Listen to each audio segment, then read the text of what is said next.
నా బిడ్డలు ఆశీర్వదింపబడాలి అనే తత్వము తపన దేవుడిలోంచే వచ్చింది. మనం ఏది కూడా తయారు చేసుకోలే, మనం మంచోళ్ళం కావు, దేవుడే మంచోడు. ప్రజలు వచ్చి యేసు ప్రభు దగ్గరకు వచ్చి, ఓ సత్పురుషుడా అంటే, సత్పురుషుడెవడే, దేవుడు ఒకడే కదా అన్నాడు. అంటే నేను సత్పురుషుడిని కాదు అనేది కాదు ఆయన ఉద్దేశం. దేవుడు అంత గొప్పవాడు, అంత మహోన్నతుడు. పరలోకంలో లెక్కింపబడేది నీ రక్షణ మాత్రమే. హల్లెలూయా. దేవుడు నిన్ను రక్షించడానికి పిలిచింటే బెడ్డు మీద చచ్చిపోయే క్షణంలో అయినా నీకు రక్షణ వస్తుంది. దేవుడికి స్తోత్రం కలుగును గాక. హల్లెలూయా. దేవుడు నిన్ను పిలవకపోతే నువ్వు ఎంత మొత్తుకున్నా నీకు రక్షణ రాదు. దట్స్ వై దేవుడు నిన్ను ఎందుకు పిలిచాడు అనే దానికి ఒక అద్భుతమైన లేఖనాన్ని మీ ముందుకు తెస్తున్నా. తీతుకు రాసిన పత్రిక 3వ అధ్యాయము 4వ వచనం. మన రక్షకుడైన దేవుని యొక్క దయయు ఓకే, మానవుల ఎడల ఆయనకున్న ప్రేమయు ప్రత్యక్షమైనప్పుడు ఓకే, మనము నీతిని అనుసరించి చేసిన క్రియల మూలముగా కాక ఓకే, తన కనికరము చొప్పుననే పునర్జన్మ సంబంధమైన స్నానము ద్వారాను పరిశుద్ధాత్మ మనకు నూతన స్వభావము కలగచేయడం ద్వారాను మనలను రక్షించెను. దేవునికి మహిమ కలుగును గాక. హల్లెలూయా.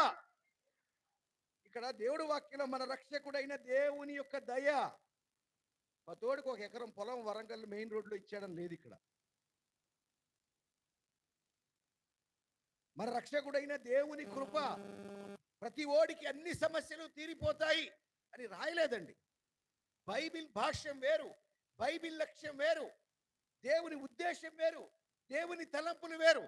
దేవుడు నీకు నిత్య జీవం ఇస్తాను అంటుంటే, ఈ జీవితం బాగైతే బాగా అనుకుంటే ఇంకేమంటామని మిమ్మల్ని, ఈ జీవితంలో కష్టాలు పోతే బాగుంటా అనుకుంటే నిత్య జీవం అనే ఆలోచనే లేకుండా, రక్షణ పొందానో లేదో అనే లక్ష్యమే లేకుండా, గురే లేకుండా నేను బాగవ్వాలి అనేది బైబిల్ విధానం కాదండి. మన రక్షకుడైన దేవుని యొక్క దయయు మానవుల ఎడల ఆయనకున్న ప్రేమయు ప్రత్యక్షమైనప్పుడు తన కుమారుణ్ణి అనుగ్రహించాడు. దేవునికి స్తోత్రం కలుగును గాక. దేవుడు లోకముని ఎంతో ప్రేమించి తన అద్వితీయ కుమారుని ఇచ్చాడండి. దేవుడికి స్తోత్రం కలుగును గాక. హల్లెలూయా.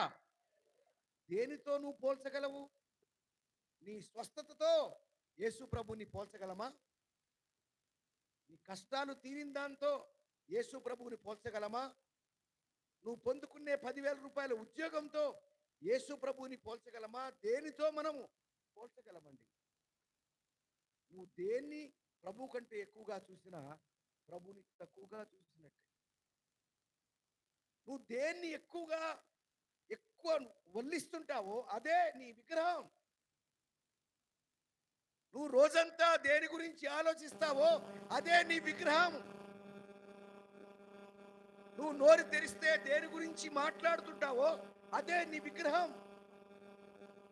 నువ్వు దేవుడి గురించి మాట్లాడు, దేవుని గురించి ప్రకటించు. హల్లెలూయా. నిన్ను గిల్లితే నువ్వు క్రైస్తవుడు ఎందుకు అయ్యావంటే, నా ప్రభువు నా కొరకు మరణించి తిరిగి లేచాడు, అందుకే నమ్ముతున్నానని చెప్పాలి. దేవుడికి స్తోత్రం కలుగును గాక. ఇది చాలా గడ్డు పరిస్థితి. యేసు ప్రభువుకు పెళ్లిళ్ళు అయ్యాయి అని ప్రచారం చేస్తున్న పరిస్థితి. ఎవడెటు పోతే నాకేంటంటే ప్రపంచం అక్కడ నశించిపోతుంది. నేను బానే ఉన్నాగా, సిసిఎఫ్ లో నేను బాగున్నా,